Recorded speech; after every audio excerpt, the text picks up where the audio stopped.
보도의 진실과 시청자의 진심을 알아봅니다. YTN 뉴스 FM 열린 라디오 YTN, 저는 프로듀서 김양원입니다. 우리 사회에서 약자가 자신의 목소리를 낼 수 있는 방법, 가장 흔히 보게 되는 것이 바로 시위입니다. 때로는 확성기에 대고, 때로는 집단이 아니면 홀로 길 위에 나서서 자신들의 주장을 알리기도 하는데요. 이로 인해 교통정체가 빚어지거나 의도치 않게 다른 시민들이 피해를 겪기도 하죠. 이럴 때 어떤 생각을 하시나요? 최근 장애인단체가 이동권을 보장하라며 시위하는 것을 공공기관이 시민 불편 프레임을 내세워 혐오를 조장하는 일이 있었습니다. 장애인단체 시위에 대한 대응 문건이 공개되면서 파장이 일었죠. 어떤 내용인지, 여러분은 어떤 생각이신지 잠시 후 함께 나눠보겠습니다. 오늘 순서 바로 시작하죠.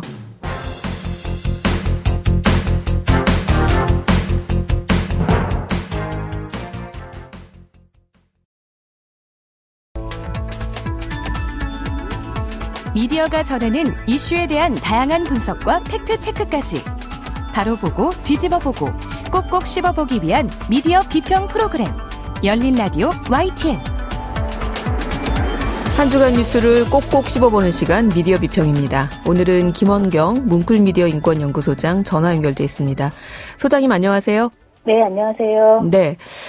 자, 서울교통공사의 장애인 이동권 투쟁에 대한 대응 문건이 얼마 전에 보도되면서 파장이 일었죠. YTN의 단독 보도였는데요. 자, 오늘은 이 장애인권에 대한 보도들 한번 짚어봐 주신다고요? 네, 장애인 인권운동을 하는 가장 대표적 단체인 전국장애인 차별철폐연대, 줄여서 전장연이라고 부르곤 하는데요. 네. 이 연대단체가 작년 연말부터 장애인 이동권 확보를 위한 지하철 탑승 시위를 벌이고 있습니다. 많이들 아실 거예요. 그런데 서울교통공사 홍보실 언론팀에서 전장년을 적으로 규정해서 여론전 전략 문건을 작성한 것이 드러났습니다. 네. YTN이 이 문건을 입수해서 3월 17일에 단독으로 보도한 이후에 같은 날 MBC, KBS 등에서 주요하게 보도를 했습니다.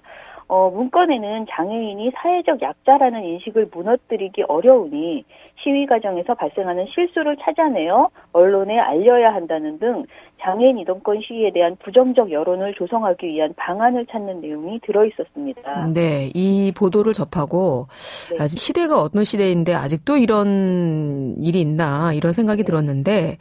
자, 문건 내용들 좀 구체적으로 살펴주시겠어요? 네, 우선 해당 문건은 장애인을 대하는 태도에서부터 심각한 문제가 있습니다.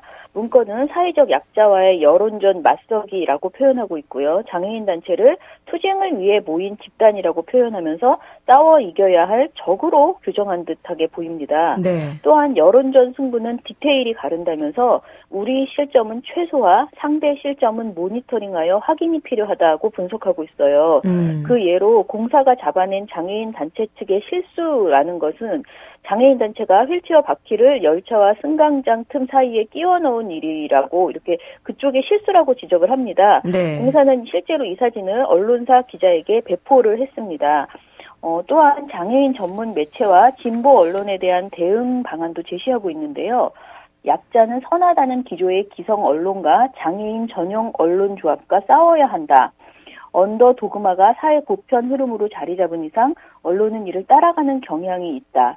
특히 진보 가치를 높이 사는 특정 매체일수록 더욱 그러하다라고 분석했습니다. 네.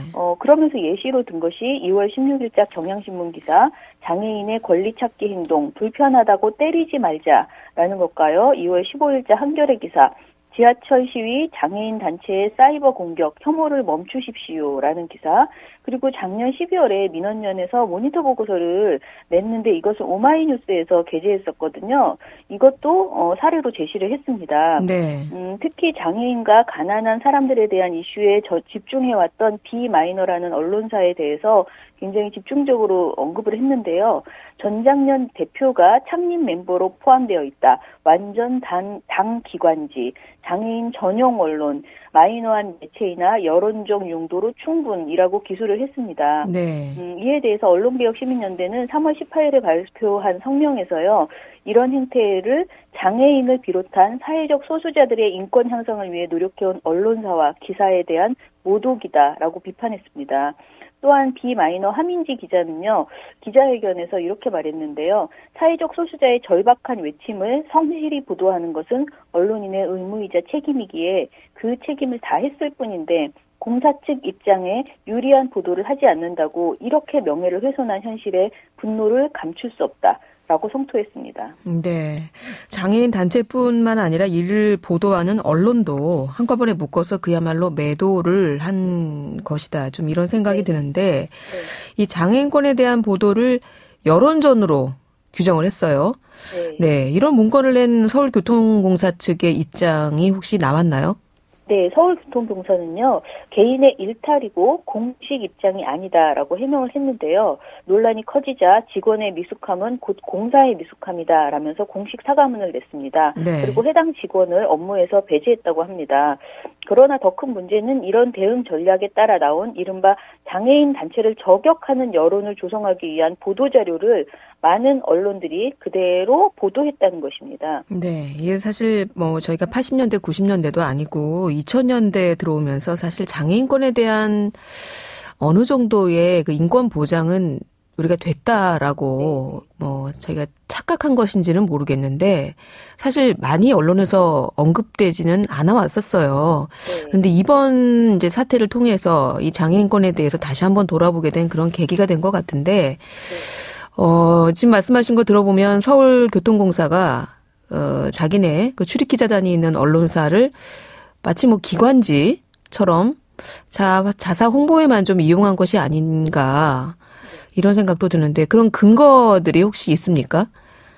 일단 전장년이 낸 보도자료에서는요. 전장년과 지하철 이용 시민 간의 갈등도 점차 심화되고 있다면서 한 시민은 2월 9일 오전 출근길 5호선 전동차 안에서 자신의 할머니 임종을 보러 가야 하는데 전장년 측이 열차를 막아서 갈 수 없다면서 현장에서 울면서 항의하는 등 안타까운 사연도 이어지고 있다. 이렇게 쓰여져 있습니다. 네. 그런데 이 전장년 보도자료에 있는 할머니 임종 사례는 언론에 의해서 자극적으로 활용되면서 장애인들의 정당한 시위를 중단하게 만드는데 일조했다라고 평가가 됩니다. 네. 언론개혁시민연대는 중앙일보 보도에서 아예 임종을 놓쳤다라고 기정사실화했다라고 지적하기도 했고요. 해당 매체들은 이제라도 사과하고 관련 기사를 정정해야 할 것이다라고 강조하기도 했습니다. 네.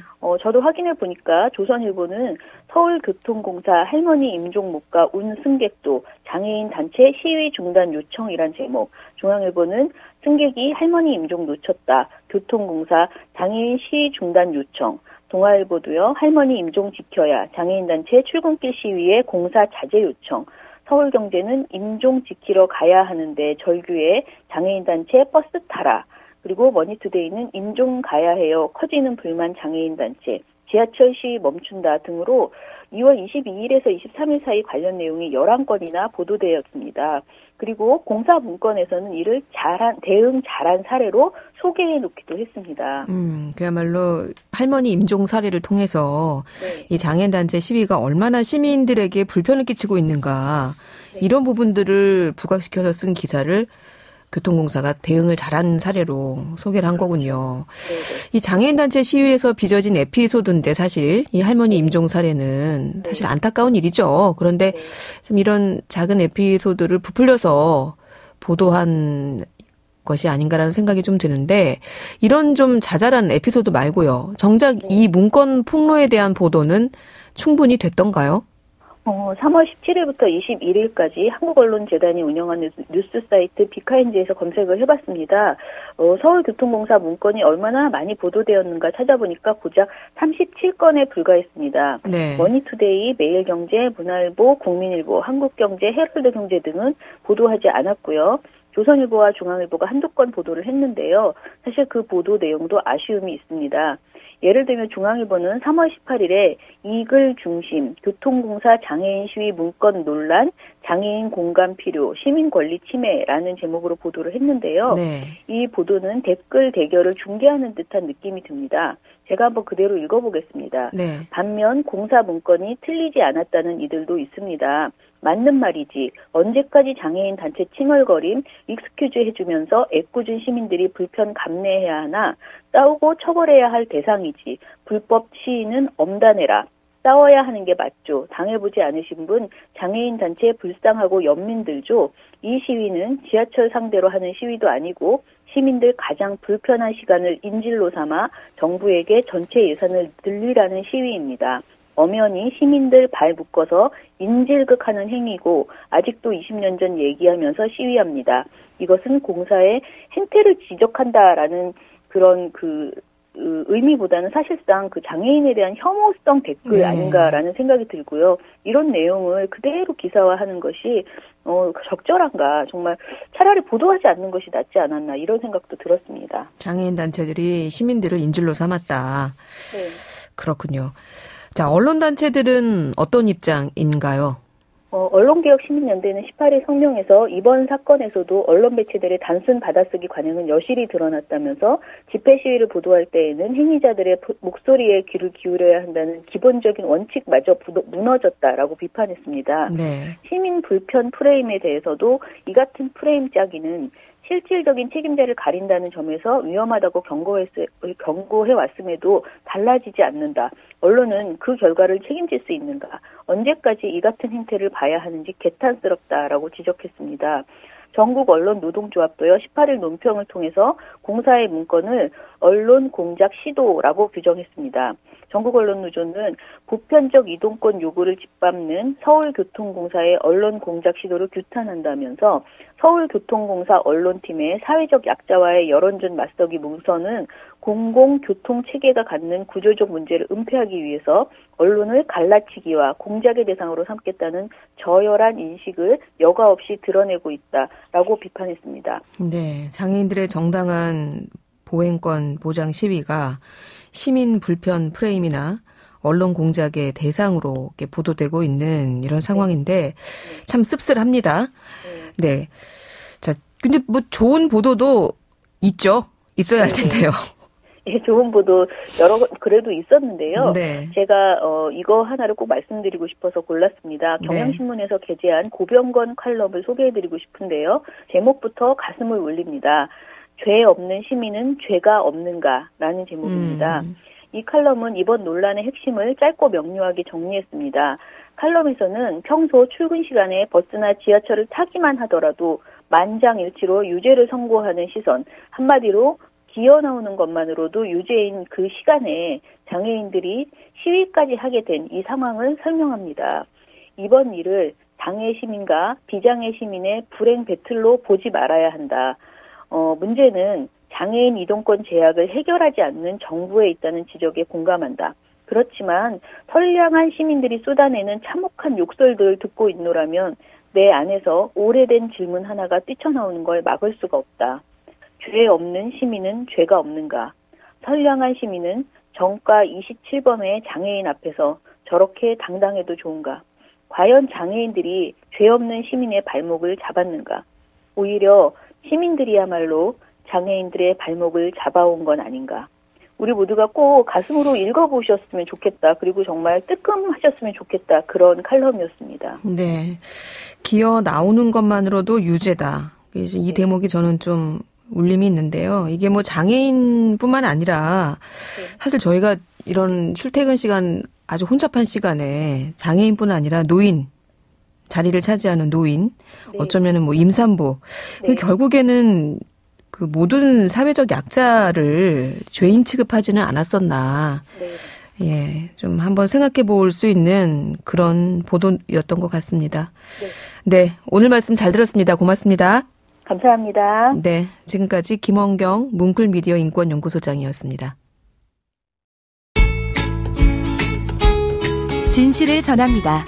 진심을 다합니다. 시청자 여러분의 목소리에 귀 기울이는 YTN 뉴스 FM 열린 라디오 YTN 토요일 저녁 8시 20분에 방송됩니다.